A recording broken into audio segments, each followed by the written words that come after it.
Hello everyone, आज हम करेंगे क्लास 4 की हिंदी ग्रामर का चैप्टर नंबर 11 अनेक शब्दों के लिए एक शब्द। चित्रों के नीचे दिए गए वाक्यों को ध्यान दीजिए।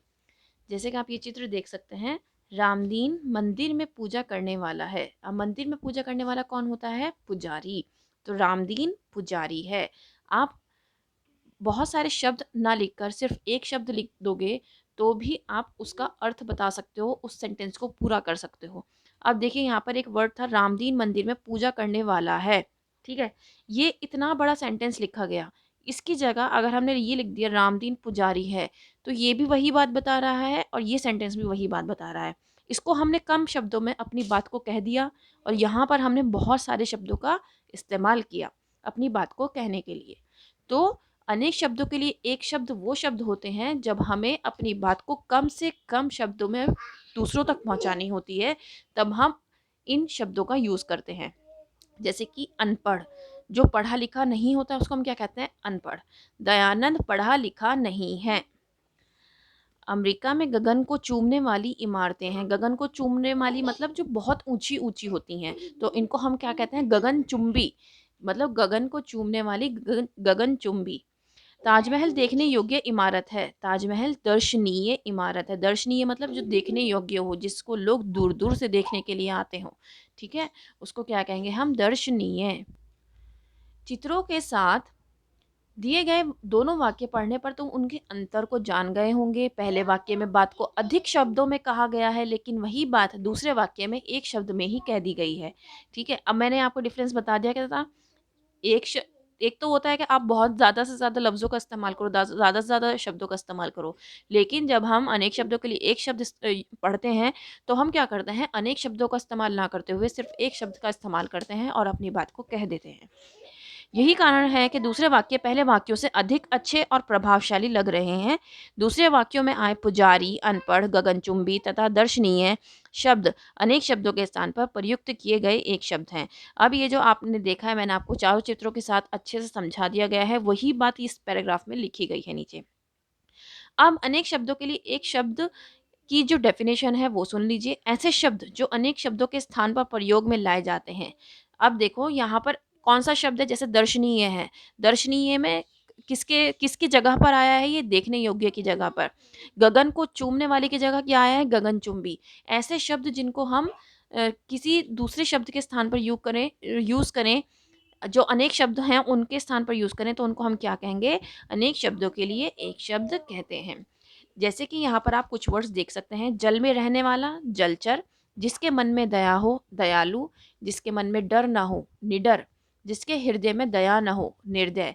एक बात हमेशा याद रखिएगा, जब भी आप बच्चे को याद करा रहे हों, तो इसका आंसर ना इसी में से निकल कर आता है। जैसे कि जल में रहने वाला, जलचर, जलचर। जिसके मन में दया ना हो, दयालु। जिसके मन में डर ना हो, निडर। जिसके हृदय में दया ना हो, निर्दय। ये थोड़ी सी स्पेलिंग बच्चे को याद करानी पड़ेगी। जो कभी ना मरे, अमर। जिसके माता पिता ना हो, अनाथ। कविता लिखने वाला, कवि। कवि लिखने वाली, कविता लिखने वाली, कवियत्री। साथ पढ़ने वाला, सहपाठी।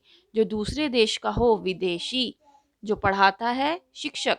जो सुन ना सके, बहरा, बधिर। जो बोल ना सके, गूंगा, मूक। जिसका भाग्य बहुत अच्छा हो, भाग्यवान। 7 दिनों का समूह, सप्ताह। अच्छे आचरण वाला, सदाचारी। जो दिखाई न दे, अदृश्य। जो सदा सत्य बोले, सत्यवादी। जो पढ़ा लिखा हो, शिक्षित। मधुर बोलने वाला, मृदु भाषी। कटु बोलने वाला, कटु भाषी। कटु मीन्स कड़वा, मधुर मीन्स मीठा। जो गिना ना जा सके, अनगिनत। कठिनाई से मिलने वाला, दुर्लभ। प्रतिदिन होने वाला, दैनिक। मांस मछली खाने वाला, मांसाहारी। शाक सब्जी खाने वाला, शाकाहारी। अभिनय करने वाला, अभिनेता। जो श्रम करता हो, श्रमिक। श्रम मीन्स मेहनत करने वाला, मेहनती। अब देखो यहाँ पर इसका हम अभ्यास प्रश्न कर लेते हैं। अनेक शब्दों के स्थान पर एक शब्द का प्रयोग करने पर क्या होता है? जब हम अनेक शब्दों के स्थान पर एक शब्द का प्रयोग करते हैं, तो हम कम से कम लफ्ज़ों में अपनी बात को कह पाते हैं और जो सेंटेंस होता है हमारा, वो बहुत ही सटीक होता है। गगन को चूमने वाली के लिए एक शब्द बताइए। गगनचुंबी। दिए गए चित्रों के बारे में अनेक शब्द लिखिए। यहाँ पर आपको सिर्फ एक शब्द लिखने के लिए नहीं कहा गया है, क्वेश्चन को बहुत ध्यान से पढ़िएगा, अनेक शब्द लिखने के लिए कहा है। तो लकड़ी का काम करने वाला, उसको हम क्या कहते हैं, लकड़हारा। तो ये यहाँ पे हम यहाँ पर लकड़हारा नहीं लिखेंगे, क्या लिखेंगे, लकड़ी का काम करने वाला। सोने बेचने वाला, जिसको हम सुनार कहते हैं, जो क्या करता हो, खेती करता हो, जो खेती करता हो, वो क्या होता है, किसान। जो पढ़ाता हो वो क्या होता है, शिक्षक। जो हवाई जहाज चलाता हो वो कौन होता है, पायलट। मिट्टी के बर्तन बनाने वाला, लुहार। लुहार बनाता है मिट्टी के बर्तन, ये मैं कंफर्म करूंगी, मुझे थोड़ा सा, मैं कंफ्यूज हूँ इसमें। दिए गए अनेक शब्दों के लिए उचित एक शब्द लिखिए, चुनिए। वैसे यहाँ पर ही मिट्टी के बर्तन बना रहा है, तो आप यहाँ पर इसी को यहाँ पर यही लिखेंगे कि मिट्टी के बर्तन बनाने वाला। तो यहाँ पर एक शब्द नहीं लिखना है आपको। नेक्स्ट है आपको मीठा बोलने वाला। मीठा कौन बोलता है, उसको हम क्या कहते हैं, मृदुभाषी। और जो कड़वा बोलता है उसको कहते हैं कटुभाषी। जो दिखाई न दे, अदृश्य। अदृश्य। साथ में पढ़ने वाला, सहपाठी। कविता लिखने वाला, कवि। कविता लिखने वाली होता तो कवियत्री आ जाता, यहाँ है कविता लिखने वाला, तो क्या है, कवि। दिए गए एक शब्द के लिए उचित अनेक शब्दों के समूह पर गोला लगाइए। सत्यवादी, जो सदा सत्य बोले, ठीक है। सदाचारी, जिसका अच्छा आचरण हो, अच्छे आचरण वाला। शाकाहारी, जो शाक सब्जी खाने वाला। शिक्षित, जो पढ़ा लिखा हो। दिए गए अनेक शब्दों के आधार पर शब्द सीढ़ी पूरी कीजिए। जिसके मन में डर ना हो वो कौन होता है, निडर। आपको देखना है 1 नंबर यहाँ पे नीचे है, ऊपर से नीचे आना है, तो निडर। जिसके हृदय में दया ना हो वो क्या होगा, निर्दय।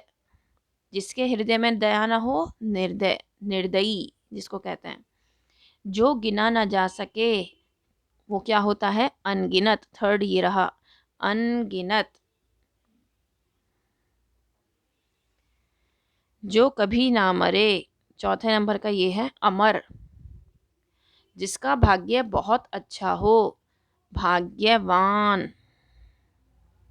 जो पढ़ा लिखा हो, शिक्षित। जब आप ये शब्द सीढ़ी कर रहे होते हैं तो आपको एक बात का ध्यान रखना होता है कि एरोस का ध्यान रखना हो। फर्स्ट नंबर पे जो एरो दिया है वो नीचे दिया हुआ है, तो आपको देखना है कि इसमें जो आएगा वो इसका आंसर होगा। कई बार क्या होता है, हमें आता है लेकिन हमें शब्द सीढ़ी लिखनी नहीं आती है, तो उसमें क्या होता है, बच्चा गड़बड़ कर देता है। तो हमें बच्चे को बहुत अच्छे से सिखाना है। 2 तरीके से शब्द सीढ़ी होती है। एक तो ये वाला तरीका होता है, एक होता है जैसे आपने इंग्लिश में देखा होगा, डाउनवर्ड, क्रॉसवर्ड, ठीक है, उस तरीके से। तो ऊपर से नीचे और दाएं से बाएं या बाएं से दाएं, जिस तरीके से वो उन्होंने दे रखी होगी उस तरीके से भी आता है। तो 2 तरीके से ये शब्द सीढ़ी आती है। आप दोनों तरीके से बच्चे को प्रैक्टिस कराएं ताकि आपका बच्चा कहीं भी मात ना खाए। ये बहुत अच्छा टाइम है हमारे पास कि हम अपने बच्चे को बहुत अच्छे से प्रैक्टिस करा सकते हैं किसी भी चीज़ की। तो इस तरीके से ये आपका चैप्टर यहाँ पर कंप्लीट हो जाता है। अगर चैप्टर अच्छा लगे, पसंद आए तो लाइक शेयर ज़रूर करिएगा। That's all for now, thank you.